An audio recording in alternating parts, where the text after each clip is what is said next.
छत्रपती संभाजीनगर जिल्ह्यातील वाळूज रांजणगाव येथून एक धक्कादायक घटना उघडकीस आली आहे। पंढरपुरातील विठ्ठल रखुमाईचं दर्शन घेऊन आल्यानंतर घरात पोहोचणार तितक्यात तरुणाचा मृत्यू झालाय। पुढे संपूर्ण बातमी पाहण्याआधी एम मराठी न्यूजला जरूर सबस्क्राइब करा। धनंजय आत्माराम पडघम, वय वर्ष 34 असं मयत तरुणाचं नाव आहे। आषाढी एकादशी निमित्त विठ्ठल रखुमाई मंदिरात दर्शन घेण्यासाठी तो गेला होता। वारी दरम्यान त्यानं व्हिडिओ शूट करून शेअर केला। या व्हिडिओमध्ये पंढरपूर आणि वारीचा अनुभव शेअर करताना दिसले। दर्शन घेतल्यानंतर धनंजय पुन्हा छत्रपती संभाजीनगरच्या वाळूज रांजणगावात परतला।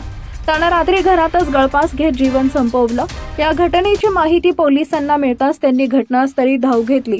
यावेळी तपासणी केली असता पोलिसांना धनंजयच्या खिशात आधार कार्ड आणि पॅन कार्ड सापडले। धनंजय छत्रपती संभाजीनगरमधील घरात एकटाच राहत होता।